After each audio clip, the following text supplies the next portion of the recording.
And at this time, let's begin today's event, Social Innovation at the Base of the Pyramid Across Latin America.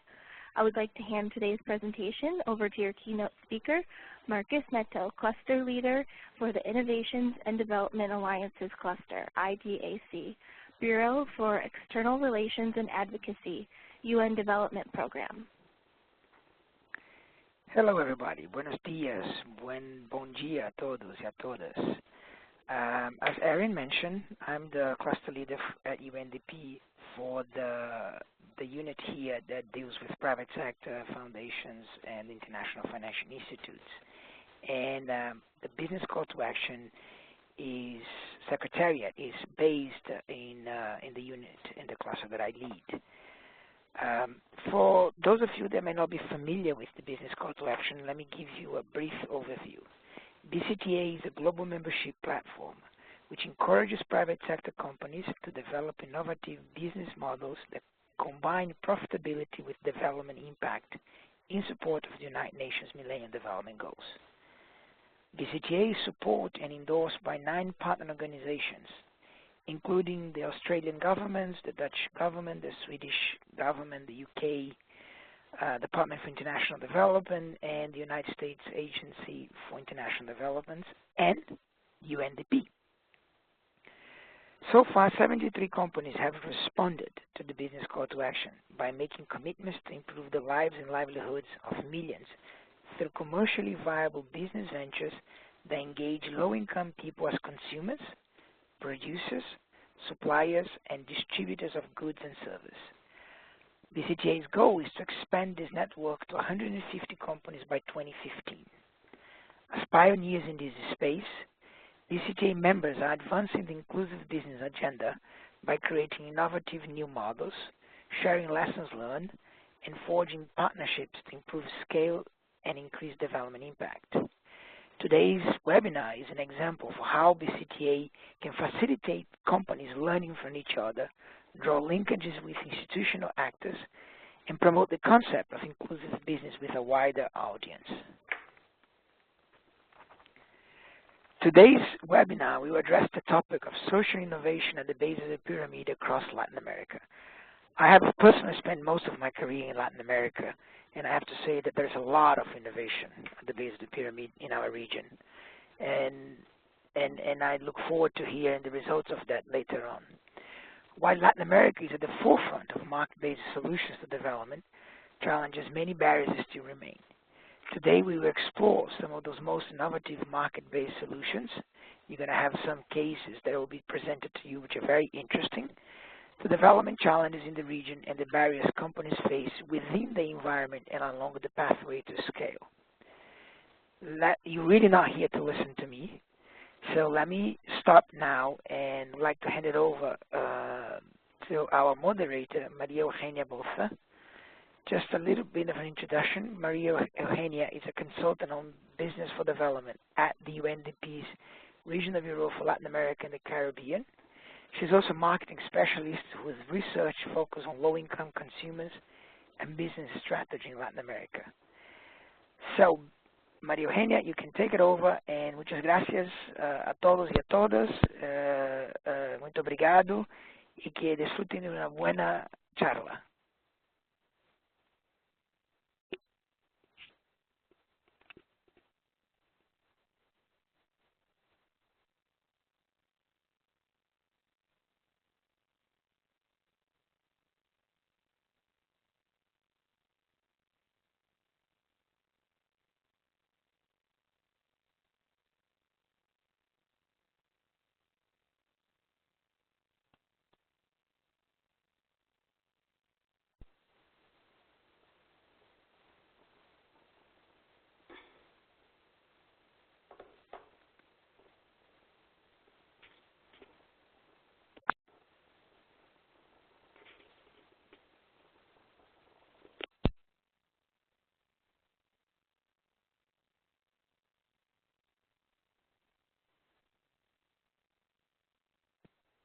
And presenter, please unmute your line. We are hearing you at this time.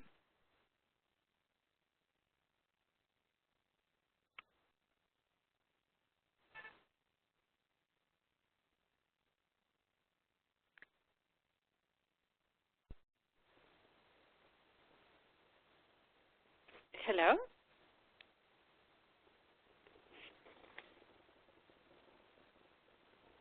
Go ahead, Maria. Hi. Sorry, I got disconnected for a moment. So welcome all to our webinar from today. And let me just share and try to get us all on the same page. And I am convinced that we are all here because we see opportunity, and that's what brings us together. And looking at the list of the people who are connected to the call, we have people from different countries, different continents, different kind of institutions. And what brings us together is that we believe that innovations in business of the pyramid are really a way to move forward in different arenas. And we may call that inclusive business, we may call that shared value, meaning there are different names that we're using to refer to this same area, space of opportunity. Those of us here who are in a business, for example, working for a company or as an entrepreneur, see a business opportunity, meaning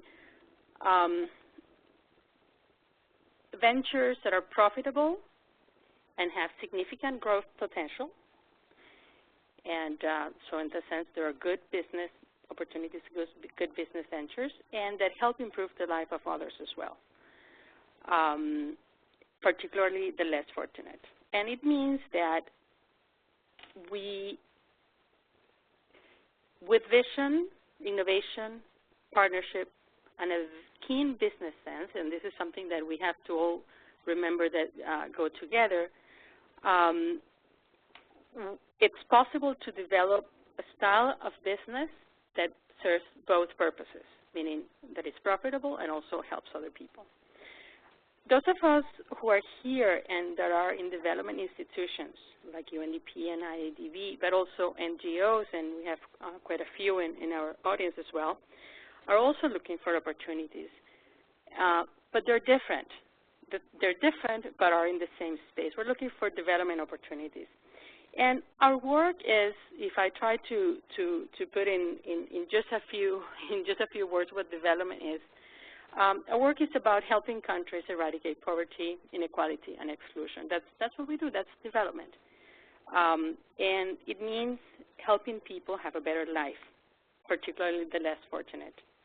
And our attention goes to income inequality, gender inequalities, inequalities that come from ethnicity, from age, from disabilities, so different forms of inequality. That's what this kind of organizations focus on. And from this perspective, the business of the base of the pyramid or inclusive business initiatives are a tool, and we're convinced a very effective tool to tackle the roots of poverty, inequality, and exclusion. And basically, the idea is that when a new base of the pyramid venture works, meaning it's profitable for the entrepreneur that is pushing it, then the society has found a mechanism that helps to achieve development goals that is financially sustainable. And it means that that way of moving towards the development goals doesn't need new funds, either from public sources or international cooperation. So what we really are looking for is for sustainability. And my point is, I think the sweet spot, the thing that connects all of our endeavors that are different but connected, is that profitability and sustainability are two sides of the same coin.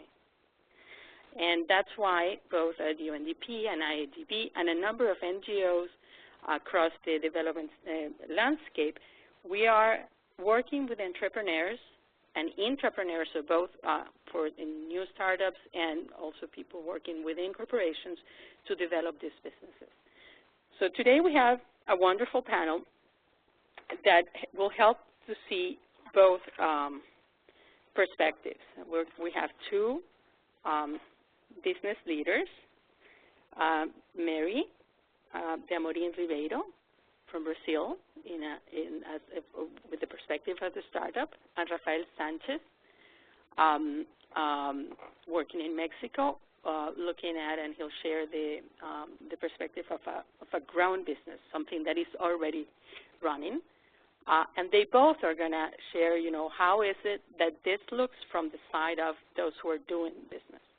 And then the third presenter is going to be Claudia Martinez from IDB, that will share how is it that the development institutions are supporting and are analyzing, are helping out all this environment. So let's start with Marie Amorim, and she's the founder and shareholder of PUPA Education, and very, very interesting startup in Brazil. And let's give the floor to Mary. Oh, hello, good morning to everyone. Thank you so much for this opportunity, and I hope that by the end we present our case, we may serve as a source of inspiration to all of you to endeavor in the social businesses. Okay, so PUPA is a private company, it's a social mission, and we were organized as an educational company that aims to be the reference of early childhood education in Brazil.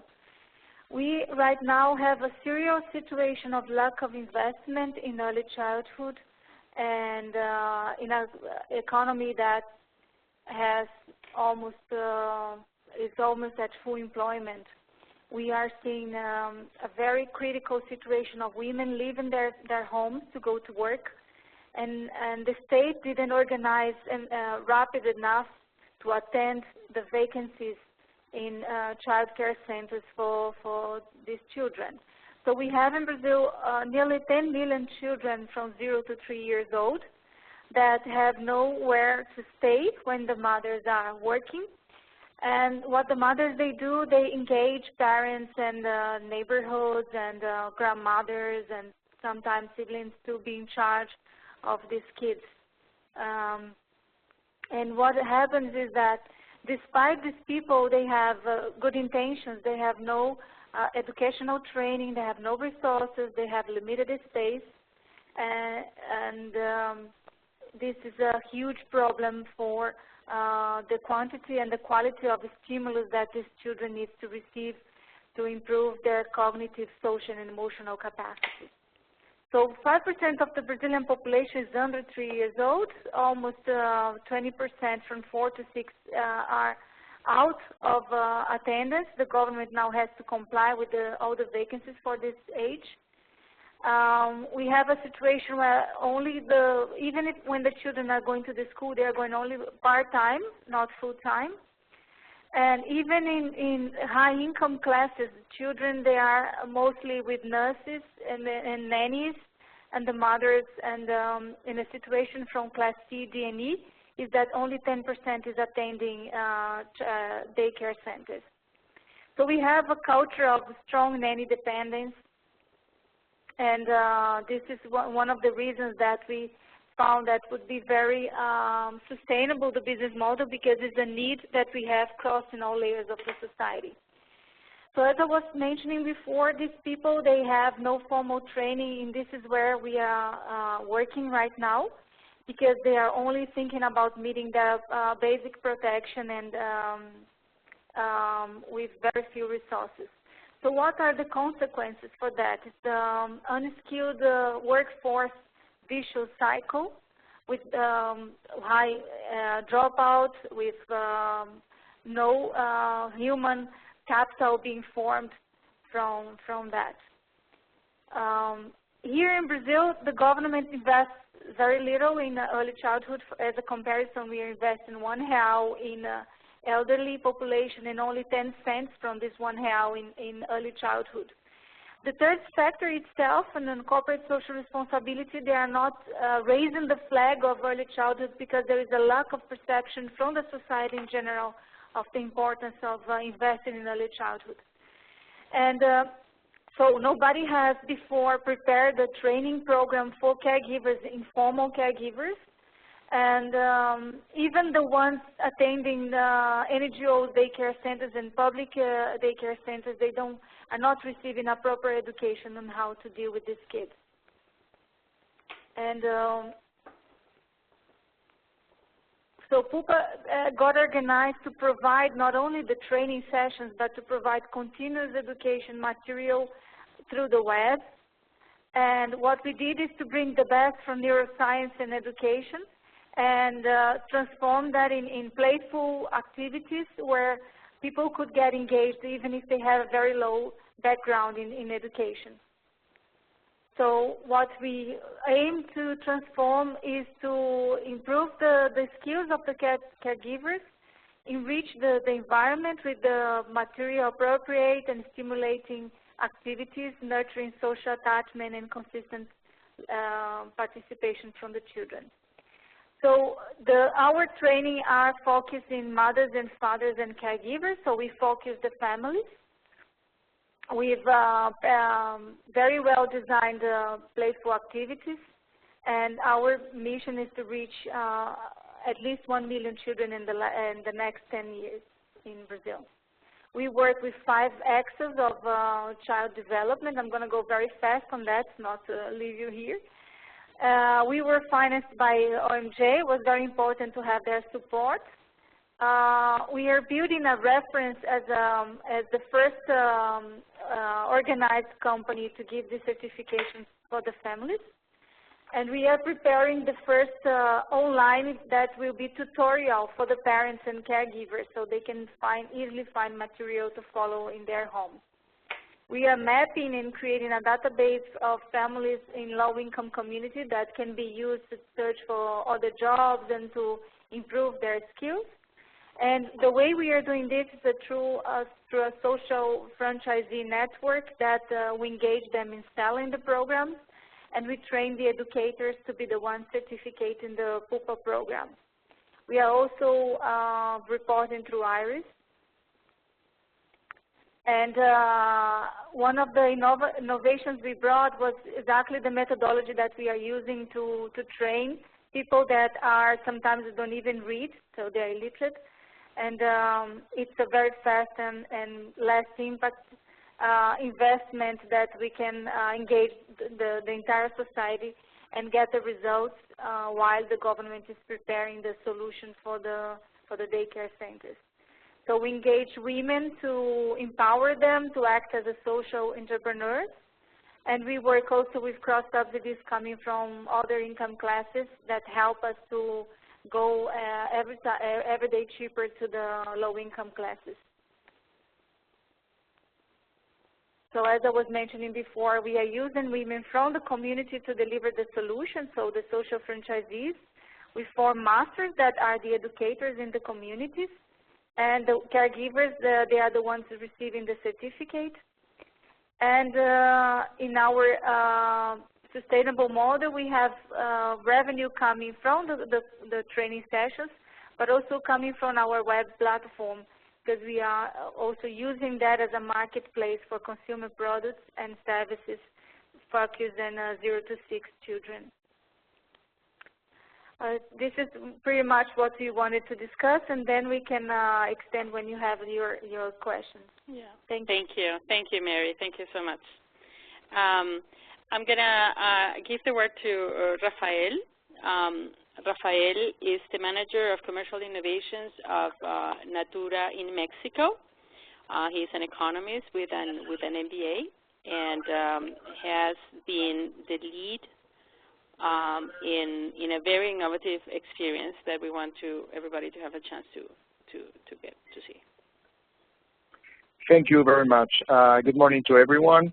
I would like to talk about and to share the experience we had with Natura Mexico. Natura is a global brand that works in Brazil in direct selling business. And so I just will give a quick overview about how direct selling works really quickly, how we are doing in Mexico, and some of the results we have. If we go to slide 2, we can see what we want to be. We want to create products and services that promote wellness, at the same time the well-being. With that, we decided to go almost 43 years ago to be one company focused on direct selling. Direct selling is somehow the way that we include persons that are somehow not included in the formal market as consultants that we call. We gave them the opportunity to sell our products and then get a margin of them and they sell it. They are organized in most of our countries depending on a relationship manager, and that relationship manager depends on a sales manager, and we grow geographically. We currently have operations in Brazil, Bolivia, Argentina, Chile, Peru, Colombia, some deals with Central America, with partners, Mexico, and France. And what we do, or what we did in Mexico, and if you go to slide 3, is that we changed the business model that Natura usually has in other countries, including Brazil, which is the model that I just explained to you, where you have a relationship managers and you have the sales force working for them. Currently, we have 1,100,000 people working on that scheme around Latin America and France. And in Mexico, we decided to change our model. And when we say change our business model, the commercial model, is that we currently have a productive way of handling products, to be redundant in this case, where we are sustainable. We created like a very positive business cycle where we work our products with the communities in the rainforest of Brazil and part of Ecuador to deliver us, we pay fair prices to them, and then we created this product that we give to the consultants to sell to the final consumer. And with this money, we return and we buy more of this product, and we created the brand Ecos, which is well known. So we made an innovative path towards the product side, and we decided to start in Mexico to a new business model that includes in a wider way the base of the pyramid. In 2010 and 2011, we started implementation in September with an entrepreneurship model, given the operation of Mexico, of Natura Mexico, to start working in a multi-level way. When we talk about multi-level, and you may have heard multi-level marketing all over the place with cases from Herbalife, with cases from Mary Kay, or other companies, or the same Avon in some countries, which are our main competitors. What they try to do mostly is to create a leadership ladder where they can create groups that can manage the groups and grow as an entrepreneurship model. What we did in Natura in Mexico is that we not only created that business model towards business and economic orientation, but to growth in the Natura's perspective, and the ladder is to be also in sustainability indicators and also in some recognition based on training. So we have to do some training, and we have to assess training towards this ladder in order to be a leader for Natura in Mexico. Towards 2012, we were learning how this new multi-level approach works, because most of the all multi-level marketing companies, what they do is like they put targets on economic values. For example, you reach a goal of, I don't know, a sale of $12,000 per year, and then you can get a group of 8 to 20 people, and then you can grow and become some leader 1, leader 2, leader 3, etc. In Natura, what we did is that we not only took that economic side, but also to be training others, and we assess that training, and at the same time participate in environmental and sustainable experiences with us, led by the company itself or by themselves with some criteria. So 2012 was a year where we kind of like stabilized the model, and 2013 we are currently in the final phases of the model, increasing our participation in the Mexican market. If we go to slide 4, we can see that in 8 years, Natura has in Mexico 84,000 consultants. And you may see how much would it be or be relative to other countries where Natura operates. If we go to slide 10, and they're helping me with that, we can see in the circles the years that has been in those countries working Natura. For example, if we take Argentina, they have 75,300 consultants by the end of 2012, and they've been there 17 years, growing including this base of the pyramid in a slower pace motion due to the mono-level approach. When we work on the multi-level approach in Mexico, we can see that in 7 years, we have reached, in 2012, 74,300 consultants working with us, which means 10,600 per year. Now, we are targeting this year, 2013, to be 100,000. By the time we reach in the next 4 years, we'll be the leading company in Mexico. And we will have an entrepreneurship and leadership model that will work not only in economic incentives, but also with sustainability and also training, which is very, very important. I would like to put that in our slide 12, where we have our strategic focus, where we put this relationship and training as part of a pillar for Natura in Mexico. The product that we have has a positive circle of life, the commercial model that we're working, and quality service for all the consultants who work with us. So we create this sustainable with relationships, care, and pleasure at the same time.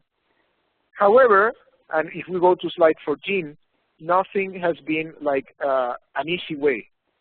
When we were working at the beginning in Mexico, we were working on the past model, the mono-level one. And we have relationship managers that work in an easy way or in a ladder that included just them and the consultants. Now we assess entrepreneurship on them, and not all of them are entrepreneurs. So we have a huge, huge responsibility on training them and then identifying them and helping them growing in this. So this is one of the key factors that we are looking now to try to cope in this transition that we're ending this year. Also, we found that not always quantitative talks with qualitative indicators. So we need to make them round. And it's so important inside a company's process because you have, as we call silos, you have commercial side, you have training side, you have relationship side, you have product side, marketing side, and they are not all connected at the same time when you try to achieve common goals in a model like this.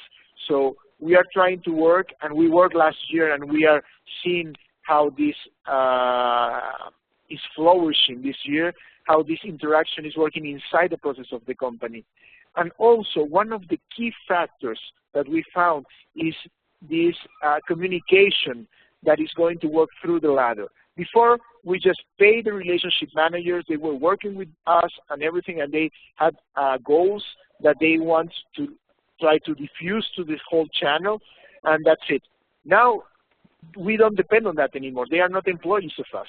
So we need the communication to go very quickly and like a waterfall.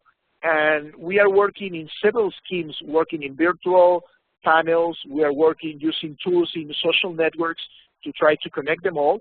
But at the same time, what we need is that, for example, we want to go to sites of Mexico like Jalisco, or we want to go to Chiapas, and we may need to work with authorities there or people that are working there to expand the tools that these entrepreneurs may have to continue this communication. And at the end, always we need a backup system, like systems and processes are very important. And direct selling is not like an industry you hear every day, that you hear SAP or you hear Oracle everywhere. We need to make them working together, and we create our own systems. So that has been a really, really tough challenge.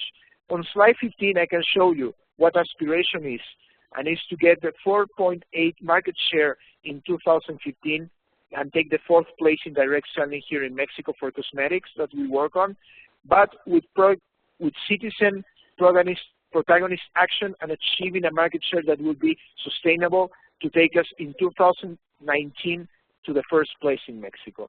So I'm presenting you and I'm showing you a business case that is working on trying to include the base of the pyramid to make it work, but not only in economic side, but sustainable, and a sustainable way. Thank you very much. Thank you very much, Rafael.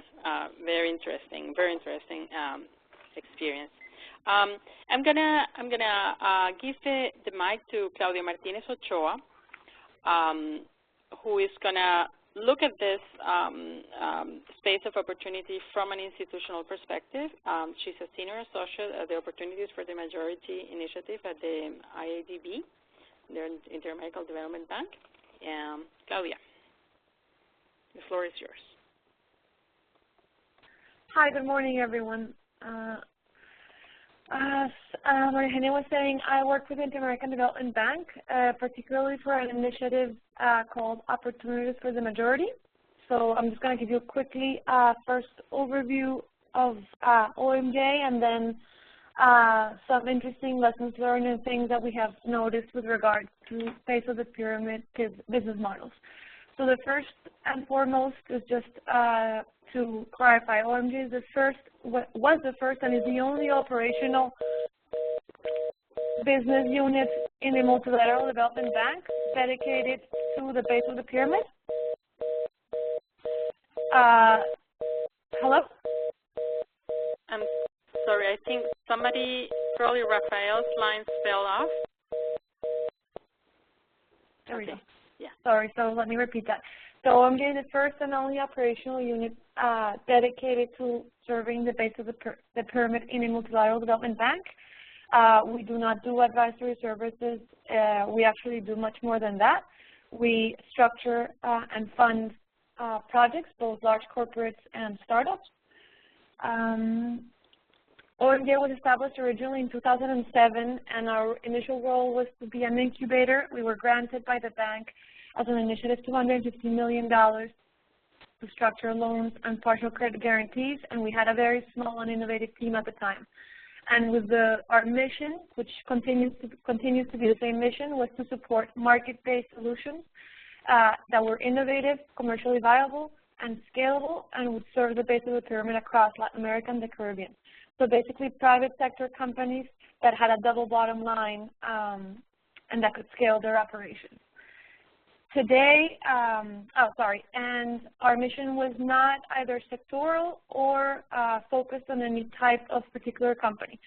The size of the company didn't really matter, nor the sector, and today we've structured operations in housing, education, technical, vocational training, community infrastructure, financial inclusion, mobile banking, agriculture, supply chain, etc. So we have a very broad portfolio. Today, 7 years later, we are no longer an initiative. We're an integral part of the bank. We already spent the $250 million original limit that we have. Now we spend original normal capital of the IDB. We've structured about 45 operations as of July 2013, totaling almost $270 million across every single country in Latin America. And I guess for today's panels, after all this experience, 5 years doing operations of all sorts with startups like PUPA, since PUPA is one of our clients, and larger corporates ranging from CEMEX to EPM, the largest utility in Latin America, etc. The first question we realized for a project, for a BoP business to be successful is whether it's strategic and it improves the core business of a company. So we just heard that, for example, with a large corporate like Natura, what Rafael was explaining to all of us, that if it is contributing to their bottom line and it is strategic to their growth and their market share as a company. Without that, our experience has been that those projects are not able to be replicated or scaled if a company doesn't see it as strategic. So that applies particularly for larger companies. If it's a startup like PUPA, reaching the BoP, it's in its DNA, so it's an easier question to answer. So you need commitment at all levels of management, senior management, and at the operational level. And the company has to have an innovative strategy designed specifically to target BoP markets. That takes me to the next slide, which is the key elements we've seen that allows for the creation of a base of the pyramid ecosystem, a BoP ecosystem. So first is what I was just mentioning, the common denominator that we've seen across our 45 operations is that though all the business models are specifically designed to serve the base of the pyramid, it's not like an added bonus or an added benefit. They are not corporate social responsibility. They are core strategic activities of a company, or the core activity of a company. And the models that they have are specifically targeting BoP. There's a whole new generation that we've seen in the last 5-7 years born of small to medium enterprises and small financial institutions dedicated to serving this market. PUPA is exactly one of those examples that was born in the last 3 years.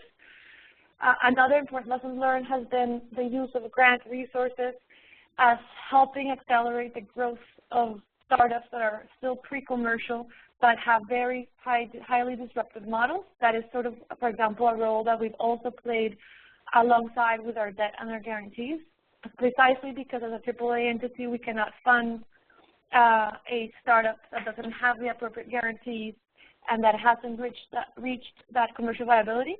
So you have to leverage grant resources if you want to be able to support those highly disruptive models. In the case of PUPA, for example, they participated in one of our business leader competitions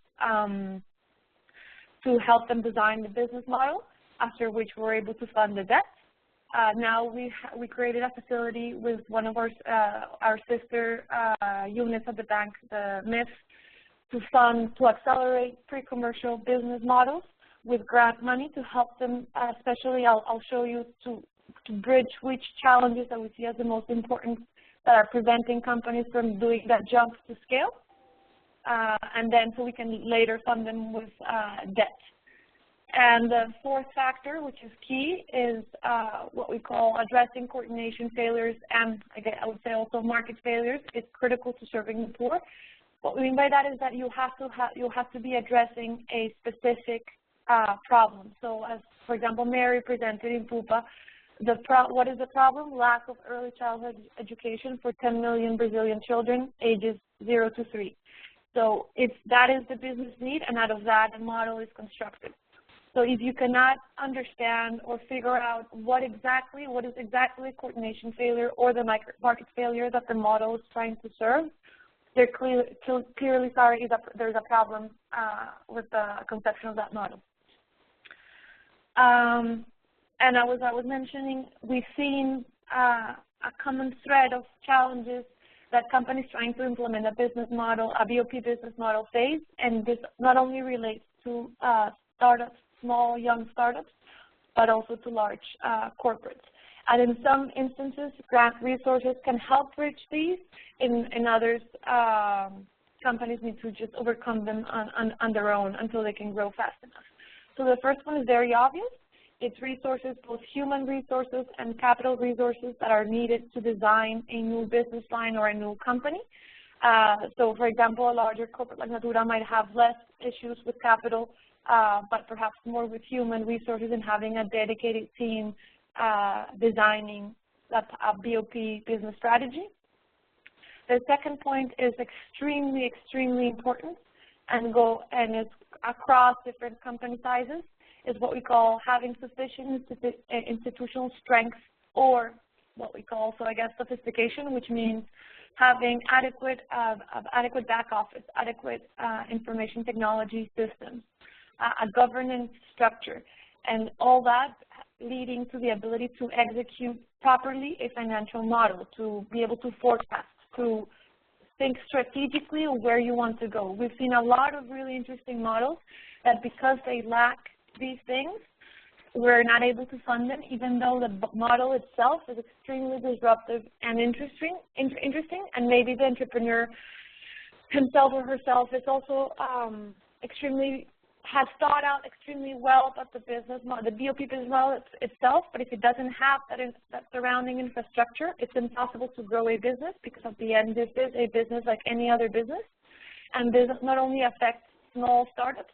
We've seen this, for example, we supported CEMEX to grow its Patrimonio program, which is like one of the most celebrated base of the pyramid programs in Latin America, and perhaps one of the most celebrated in the world, to do incremental housing. Originally Patrimonio had been a corporate social responsibility part of the corporate social responsibility area, and eventually, after 10 years of doing excellent work, they came to us, that business unit came to us asking the IDB to help them figure out how to grow, what needed to change, what new products, and part of the work we did, we actually initially gave them a grant. They needed to update all their processes, systems, origination policies, underwriting standards. They needed new IT systems because they couldn't track the volume and the growth of their operations with their current systems, or even include new financial products. And eventually we gave them a partial credit guarantee to take the program from 300,000 families in Mexico to almost 1 million families in 5 countries. So they were suffering exactly like a small startup, and now Patrimonio, because of that growth, is no longer a CSR business unit. It's been absorbed as part of the Vice Presidency for Sales, the Commercial Vice Presidency. Then another important issue is understanding distribution opportunities and partnerships. If you haven't figured out how will you distribute, how will you reach that end client, it's also impossible to reach scale. Natura's and PUPA's examples are very good. So Natura has one of the most interesting distribution channels out there. They've constructed it on their own with their networks of entrepreneurs. PUPA is building it also with their social entrepreneurs. So either you have to construct it from scratch or leverage an existing distribution network like those two. Organizing demand and educating potential consumers. Just because you think there's a need doesn't mean that there will be demand. We've seen that a lot in health models, where we know that there's a lack of quality healthcare in Latin America, and the need is clearly there, but consumers don't understand that they have that need. So how do you do that consumer education? How do you adapt, which takes me to the last point, that communication and marketing. And the training of the direct sales force is very tied with the distribution opportunities. Most of these models rely on a direct sales force like the one mentioned by Natura, either the company's own distribution network or leveraging. Patrimonio, for example, is also very famous for having a very interesting direct sales force, so you need to figure out how to train them. Usually they are individuals coming from low-income communities. Mostly women who have never been employed before, so how do you incorporate them and train them to prevent, for example, high rotation, which will cost you part of your bottom line at the end of the day. And finally, the last slide just relates to the 5 key lessons learned. So the first one relates back to the partnerships, how because there's such a lack of infrastructure in these markets, and by infrastructure I mean both physical and market infrastructure, to reach low-income consumers, a company cannot solve all issues, so it's always important to leverage existing partnerships. I have, for example, 2 interesting examples. We work with Vision Bank in Paraguay, a bank wanting to do low-income housing. They partnered with Habitat for Humanity, where the bank will provide financing for incremental house building, and Habitat for Humanity is providing the technical assistance. Why? Because it would make no sense in this particular case for Vision Bank to develop an in-house knowledge on construction and technical assistance. Another interesting example is BCI in Chile, the 2nd largest bank in Chile that we work with. They wanted to go down market and start a microfinance business line dedicated to small mom-and-pop stores across the region of Santiago de Chile. And the way to do that was because they didn't know who these individuals were, they did not have credit history, how did they reach them? By leveraging with existing distribution channels, which were suppliers, retail suppliers. So PepsiCo, Coca-Cola, Bimbo, etc., who were selling to these stores, small stores, for the past 50 years, knew who was buying how much, when. So they sort of complemented and were able to reach and originate small working capital loans through existing partnerships. The second one is very important, is that the base of the pyramid demands innovation. And by innovation, we mean not just low prices, but quality. These are consumers like any other consumers, like A and B consumers. So if you do not present a value proposition, it will not work. And the BoP is a business of low margins but very, very high volumes, which is why distribution channels are absolutely key to reach scale. And the third one in line is precisely because they're low-income consumers, they have an unreliable cash flow pattern. You need to think of new ways of selling or charging for your products and services, which is why in most instances, microcredit is the engine to providing access to services or products, be it directly by the institution or through a partner, or, for example, charging in small portions, in advance, in innovating in how you will allow them to consume or purchase whatever it is you're trying to offer. The fourth one is the adapting marketing and communication. Everything you think that works doesn't work at the base of the pyramid. So every single instinct and every single idea that you think you've experienced as an AB consumer works absolutely will be a failure in base of the pyramid markets, because exactly they're like if you were entering a different country or a different continent.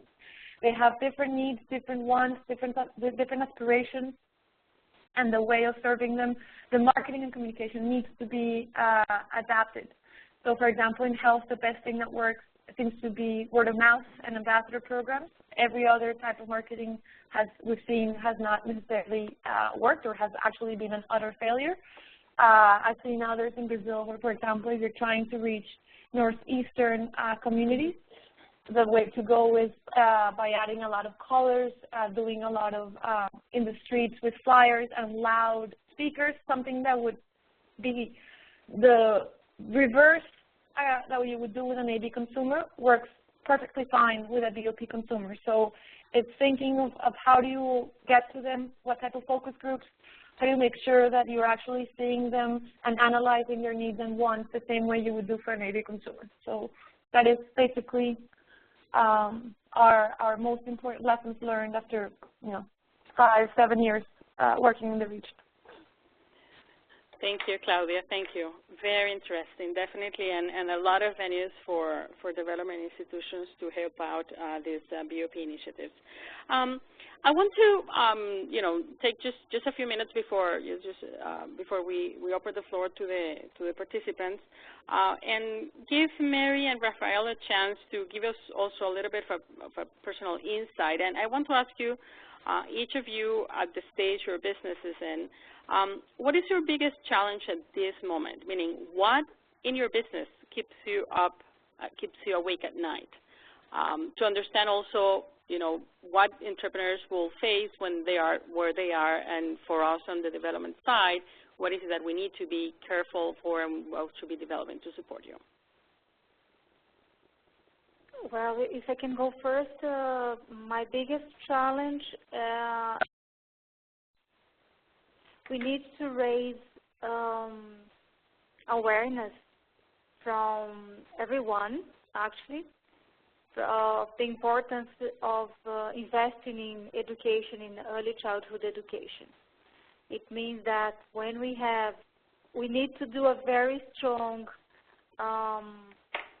work of convincing each one of these women to come and to experience our training sessions. From the moment that they experience, we notice that they don't drop out from one day to another. They come to conclude, they want to go back and go to the next level.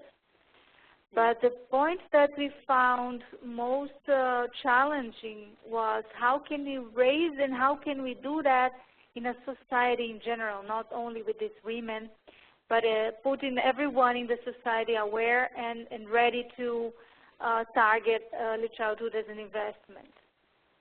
And the way we are trying to address this is through engaging with existing NGOs that are already doing that, helping them also with our knowledge in private markets, and doing that ourselves through web and through marketing, all kinds of publics that can be policymakers in that sense.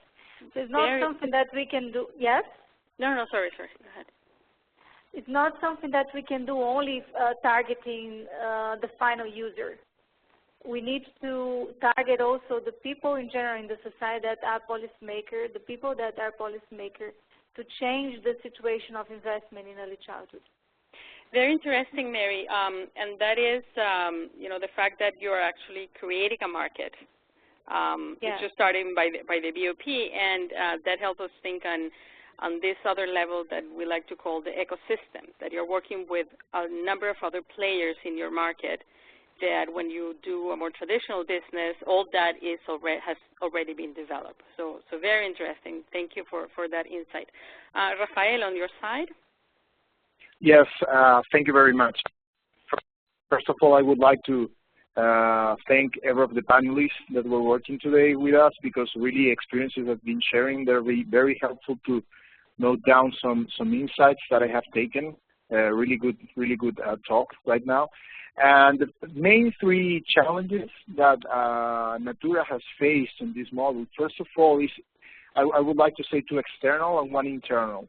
We are on the first, and it's in all the companies that you may have had, is that we are innovating. And with innovation comes failure sometimes. And we need to be aware inside that when you innovate, you may fail sometimes. And the period that you get for results is not as a normal business period. So maybe you're tackling a short-term or medium-term goal inside the company, and innovation is more long-term and seeing long-haul results. That's the first thing internally. Because you handle that, as you may say, an ecosystem. An internal part is like in a company that's public and it's somehow has an interest in people and everything is very key. The two parts that are external, one of them is training. I guess when you start growing, as we did in Mexico, what we are looking for are partners that will help us in training in the basic financial skills for people that want to be entrepreneurs.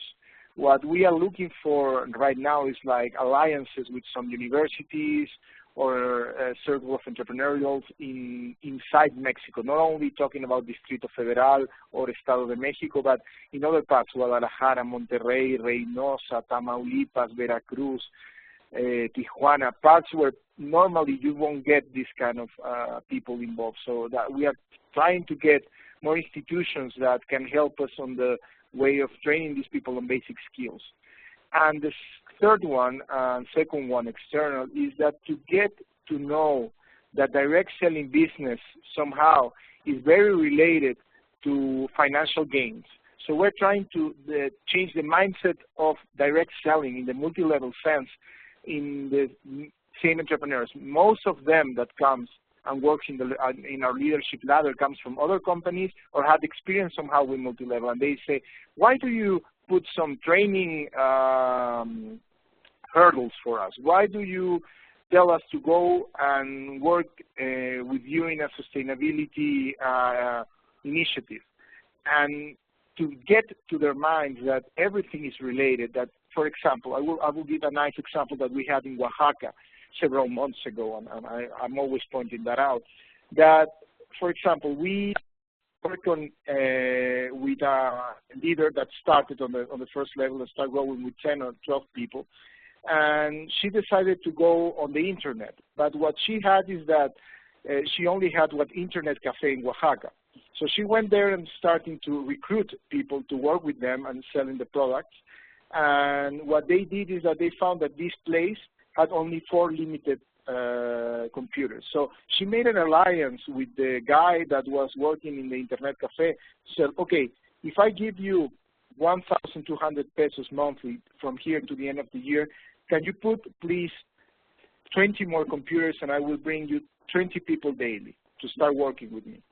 So what we did that was to enhance this small city in Oaxaca, was Benito Juarez County, where it started growing with social inclusion at the same time, getting to them throughout the internet and all this access that they didn't have before, with investments from the same leader that worked in our ladder, we call Red de Relaciones Sustentables. That increased, that leader has now 250 people, and she started last year with 10.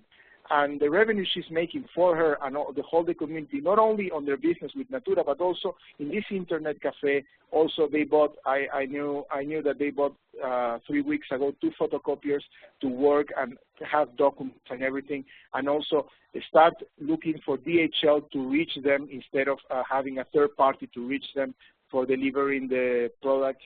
So it was amazing to see this thing happening and how it's changing populations where there was nothing before, or there was only 2 or 3 computers before. So I guess to start looking at this social inclusion and sustainability part from the entrepreneurs is difficult at the beginning until they see it. So we have a hurdle with that, and it's difficult to work with that. But I guess these will be the 3 main challenges we are facing now. Thank you, Rafael. Thank you so much. Just one more question to the 3 of you before we pass to the audience, and this is connected to some of the comments that we are getting from the audience as well. There is a very interesting discussion in inclusive business and BoP in Latin America, and it's to what extent most of what we're doing is not really for the base of the pyramid, but for the new middle classes. And there's been all this work, and there is a growing middle. Some institutions are calling that the vulnerable middle class, but are not the people who are under the poverty line. So we have like a gray area there. And so the question, specific questions, how much of your target market is in the segment E and D? How do you address those issues? Because I'm sure that for the 3 of you, those are questions you have received elsewhere. If we make an order here, who can start with that? I can start with Claudia. Yeah. So to begin with, let me just define. Base of the pyramid is just make it like underline is not below the poverty line. Base of the pyramid is a broader concept. So the way that's been defined by both the World Bank and the IDB and other, for example, organizations like NextBillion, we've standardized it in each country. We have like a different pyramid, but more or less, for example, it's about $880 at 2012 PPP prices per household per month. So assuming a household of 4 individuals, that's the top end of the BoP. So with respect to our operations, we can only finance operations that target these individuals. Our clients that doesn't necessarily mean that 100% of their clients will be base of the pyramid, but at least 70% of them will be base of the pyramid, either the program specifically that we're financing with that company or the company as a whole, if it's a company like a PUPA. So I think it's just very important because we do see a lot of confusion sometimes, thinking that base of the pyramid equals poor, and that is incorrect. Base of the pyramid encompasses something broader, so it's basically, you could also translate it as in C minus, D, and E. What for sure does not cover, at least not for World Bank and IDB definition, is a C plus, that is the emerging middle class. And that some of our projects do need to cross-subsidize, as Mary rightly mentioned. But that doesn't mean that we're not able to cover. Usually, individuals below the poverty line are not able to be market-based solutions if they're not through cross-subsidy. Those must be attended by governments precisely because those individuals lack complete resources. In Mexico, for example, is defined more or less as families with less than $200 a month. That is really below subsistence level. So companies are most of the time not able, unless they do cross-subsidies, and even then, if they do 10% of their clients at E, is already a success, because that mostly is government subsidies. Mary, how is it in your business? What is your analysis of these issues in your business?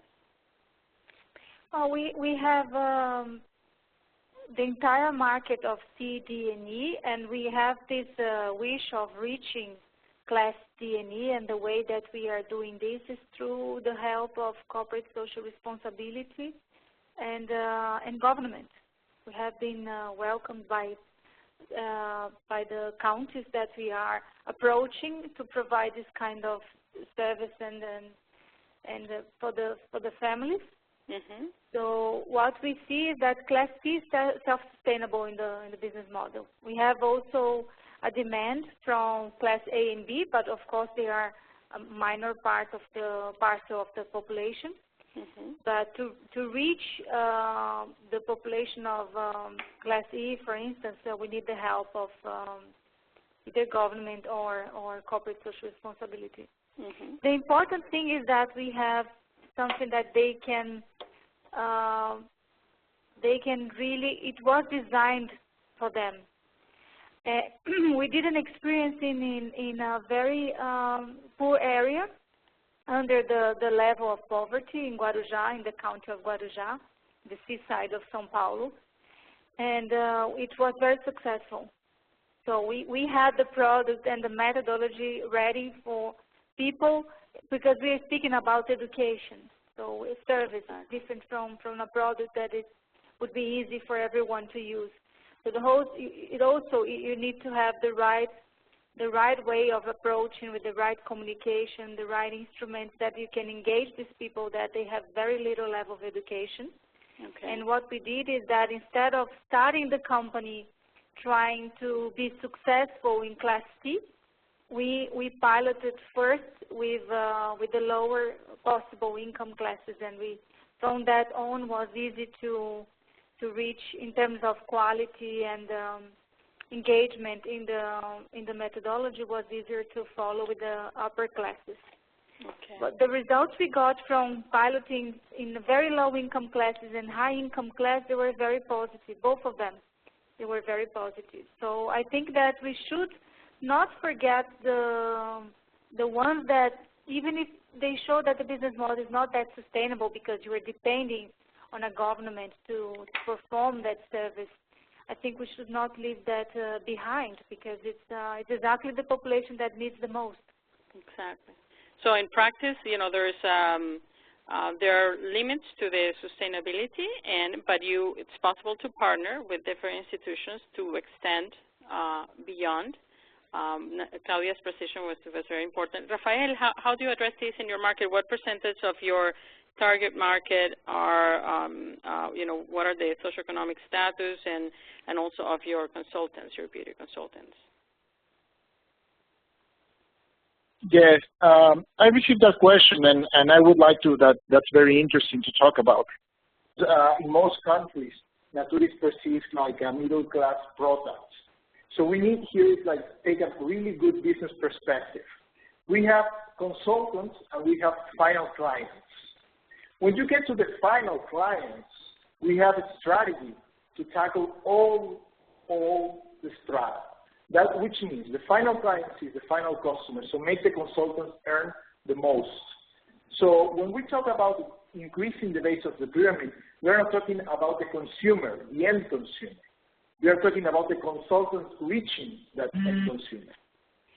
And when that happens, and when we start talking about the consultants, we have reached so many that are in D and E classes. So absolutely more in Mexico because we started growing towards new areas of Mexico.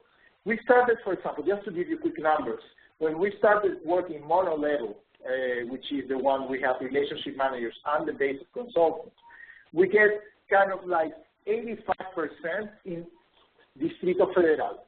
So you can only say that at least 15% was outside, and most in Guadalajara, in Monterrey. Thank God that when we were implementing the new model, I took the opportunity to enter the sales force for 1 year and help the sales force understand the model on the field. When I went and we called on the field, we started seeing this entrepreneurial vein in most of the leaders and start growing in sectors in Oaxaca, Chiapas, Guerrero as a whole, then start going in the north in Tamaulipas, which we have Ciudad Juárez, Reynosa, which are very troubled right now because of narcotics and everything. And we start seeing that now it has shifted towards 65 in Distrito Federal, and then the rest, there are 10% between Monterrey and Guadalajara, which is main cities, and the rest is divided in the whole country, and it's growing. We decided also that 2 of the new regional directions that are going to work with the sales force are going to be in Chiapas and Guerrero, which are one of the poorest areas in Mexico. And so when we talk about this, we start growing as a consultant base towards getting this CE class. Why? Because if you have heard about direct selling, and I had experienced myself when I was a kid, almost people that work in factories or work selling lunches or work at houses, they sold these products as a side business. So people that were in E or D classes, we start, or almost F, start working there. And the market, you may see, oh, these people that we included, they sell to C, D, B, A classes. Not only that, because they found out, and that's what we have with research here, and also in countries like Peru and Colombia, that also they saw Natura as an aspirational brand and have a lot of reputation towards sustainability. So instead of buying for their houses one cheap soap, they buy one Natura and they make it last longer in their houses. So we are getting also to the final consumer, and it's just that the distribution is shifting somehow. So most of our work is directed mostly to these consultants that are in poorer areas in Mexico as one beginning. I don't know what we're going to do later on. Business model, if it's going to go to other countries and work with that, because that has not been defined yet, because we are innovating here in Mexico and we want to see the final results by the end of this year and next year and our goals that we put. But I guess that will answer the question if we reach the base of the pyramid. Yes, we did. I have seen it I have seen that inclusion working, and people who are really making this separation between consultants and end consumer. Yeah. Rafael, and just quickly, what percentage of the consultants are women? Yes, I received that question too. And I'm very proud to say that 97.8% are women right now, even in the leadership ladder. Before, there were 100% women as our relationship managers. What we are seeing also is that men are entering this, and all the diversity that we have there, because we are open to everything. So they are entering that field, but today is almost 98% are women. But the interesting question, and that I will put you here, is that the board of directors of Mexico that works here is 50-50. We have 5 women and 5 men as directors in Mexico making the decision for this model. So we have balanced also inside like the high ranks in Mexico making the decisions, which is normally you find a lot of men working on that. Exactly. So interesting, because then you're saying that Natura is also leading in all this trend of women in business. So it's not only on your market, but also the people who actually work at the company, even at the highest level. Yes. There are quite a number of questions, and but we need to be wrapping up. And you're free to contact the speakers. And let me, just a moment before I pass the mic to Sarayan right from BCtA. I want to, having in mind all this wonderful 1 hour, 15 minutes of presentations and discussion, go back to that sweet spot between business and development, profitability and sustainability. We heard from Mary, a startup in a pilot phase that has been able to raise capital and support, critical support. And what she's doing in PUPA goes to the core of inequality that has to do with education, and particularly access to the education. Whatever system for accessing education we have based on performance is based on skills. And what Mary and PUPA are doing are a way to contribute to our increasing the cognitive skills of the children. So that's why it's very clear in that case is both business and development. What we hear from Rafael is an innovation within a corporation. So it's an entrepreneur. It's in a growth phase. The numbers are amazing, 87,000 consultants, and his challenges are more related to how to communicate, how to be persuasive with all this network of people who are working with you, but they're not working for you. And what he's doing We can discuss, is it the difference between traditional multi-level or not, but what he's doing goes also to the core of inequality that has to do with gender income. In that perspective, even without considering access to goods, gender income and the possibility that if Rafael is successful really creating these huge groups of female entrepreneurs, you're going to have a new generation of entrepreneurs in Mexico. And that's the challenge. So how is that this innovation is going to have profit for Natura, and it's going to be also a trial ground for Natura to see, if that's something that they can launch somewhere else. But for Mexico and for women in Mexico, it's an opportunity to build entrepreneurship skills. And we heard from Claudia that it's not easy. She reminds us of the challenges. So getting the business model right takes effort, takes time, takes innovation, and that there is a whole set of challenges that we need to address, both to make sure that we get it right on the business side and on the social side, the impact side. And that it has a strong component of the partnerships that we need to develop. So again, both examples and the analysis of our institutional expert show that the two sides of the coin. I want to pass the mic to Sarah Enver from BCtA that will close the discussion. To thank you all you guys for your participation, and Mary, Rafael, and Claudia, thank you so much. Thank you. This is Sarah. Thank you very much. Thank you very much. It was a pleasure. Thanks. Wonderful. This is Sarah Enright. I'm responsible for business outreach here at the Business Call to Action. I just wanted to thank you all for spending your morning or afternoon with us, depending on where you are in the world, to learn more about the excellent work of our two member companies, Natura and PUPA, as well as our partner at the IDB. We'll be posting this recording on our website in a few days' time. And if you enjoyed this event and found it useful, please recommend BCtA to your colleagues and look for our work online. We send out an occasional newsletter and updates on more events like this, and we'd love it if you could forward those to your colleagues in networks so that we can expand our ability to offer webinars like this. Please feel free to contact me at this at the secretariat at businesscalltoaction.org with any comments, feedback, or questions, and we hope that you have a wonderful day. Thank you. Bye-bye.